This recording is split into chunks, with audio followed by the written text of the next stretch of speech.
બિહાર વિધાનસભા ઇલેક્શનમાં બંને તબક્કાનું મતદાન પૂર્ણ થયું છે। ઈવીએમમાં તમામ ઉમેદવારનું ભાવિ બંધ થઈ ગયું છે।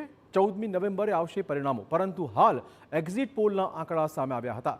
તમામ એક્ઝિટ પોલમાં એનડીએને બહુમતી મળે તેવું જોવા મળી રહ્યું છે। જનસુરાજ પાર્ટીનું પ્રદર્શન કંઈ ખાસ રહેશે નહીં તેવા અણસાર છે। મેટ્રિક સર્વેમાં એનડીએને 147 167 બેઠકો મળવાનું અનુમાન છે। મહાગઠબંધનને 70 થી 80 બેઠકો જ મળી શકે તેમ છે।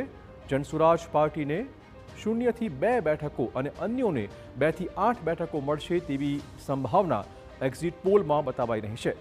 પીપલ્સ ઇનસાઇટના એક્ઝિટ પોલની વાત કરીએ, જેમાં એનડીએને 133 થી 148 બેઠકો મળવાનો અંદાજ છે। મહાગઠબંધન 87 થી 102 બેઠકો મેળવી શકે તેમ છે। પીપલ્સ પલ્સે એનડીએને 133 થી 159 બેઠકો જીતશે તેવી આગાહી કરી છે, જ્યારે કે મહાગઠબંધનને 75 થી 101 બેઠકો મળવાનો હાલ પૂરતો અંદાજ મૂકવામાં આવ્યો છે। પહેલીવાર ઇલેક્શન લડનાર જનસ્વરાજ પાર્ટીને પણ 5 બેઠકો મળવાનો તેનો અંદાજ છે, જ્યારે અન્ય પક્ષોને 2 થી 8 બેઠકો મળી શકે તેમ છે। પોલસ્ટ્રાતના સર્વેની વાત કરીએ, જ્યાં પણ જોવા મળી રહ્યું છે કે એનડીએને 133 થી 148 બેઠકો મળશે, મહાગઠબંધનને 87 થી 102 બેઠકો મળશે, જ્યારે કે જનસુરાજ પાર્ટીનું ખાતું પણ નહીં ખુલે અને અન્યોને ફાળે 3 થી 5 બેઠકો આવશે તેવી શક્યતા તેણે વ્યક્ત કરી છે।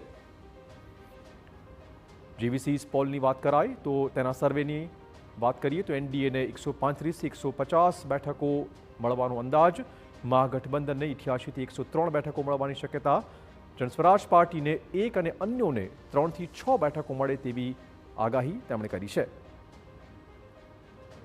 કામાખ્યા એનાલિટિક્સના સર્વેમાં દાવો કરાયો છે કે એનડીએને સૌથી વધુ 167 થી 187 બેઠકો મળી શકે તેમ છે। મહાગઠબંધનને સૌથી ઓછી 54 થી 74 બેઠકો, જીએસપીને 0 થી 2 અને અન્યોને 2 થી 7 બેઠકો મળી શકે છે। આ સર્વે એનડીએના ક્લીન સ્વીપની શક્યતા પણ દર્શાવી રહ્યું છે।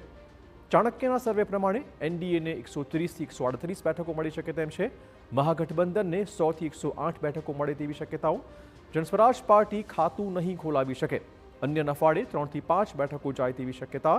આ સર્વે મહાગઠબંધનને સૌથી વધુ 108 બેઠકો આપી રહ્યું છે।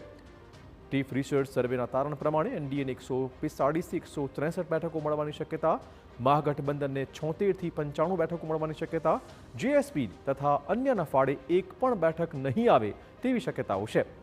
પીમાર્ક સર્વેની વાત કરીએ તો તેમાં દાવો કરાયો છે કે એનડીએને 142 થી 162 બેઠકો મળી શકે તેમ છે, મહાગઠબંધનને 80 થી 98 બેઠકો સુધી મળી શકે તેમ છે, જીએસપીને 1 થી 4 તો અન્યોને 0 થી 3 બેઠકો મળવાની શક્યતા। આ સર્વે જીએસપીની સૌથી વધુ 4 બેઠકો પર જીત થશે તેવી શક્યતાઓ વ્યક્ત કરી રહ્યું છે। ડીબી રિસર્ચની વાત કરીએ, જેમાં એનડીએને 137 થી 152 બેઠકો, મહાગઠબંધનને 83 થી 98 બેઠકો મળશે તેવી શક્યતાઓ વ્યક્ત કરાઈ છે, જ્યારે કે જીએસપીને 2 થી 4 અને અન્યોને 1 થી 8 બેઠકો મળે તેવો દાવો કરાયો છે। પ્રજાપોલ એનાલિટિક્સની વાત કરીએ તો તેના સર્વે પ્રમાણે એનડીએને 186 બેઠકો મળશે। જે કોઈ પણ સર્વેમાં એનડીએની જીતનો સૌથી મોટો આંકડો જોવા મળ્યો છે। મહાગઠબંધનના ફાળે માત્ર 50 બેઠકો આવશે તેવું સર્વેનું અનુમાન છે, જ્યારે કે જનસ્વરાજ પાર્ટી આ સર્વે પ્રમાણે ખાતું નહીં ખોલાવી શકે, અન્યને 7 બેઠક મળશે તેવું આ સર્વેનું તારણ સામે આવ્યું છે।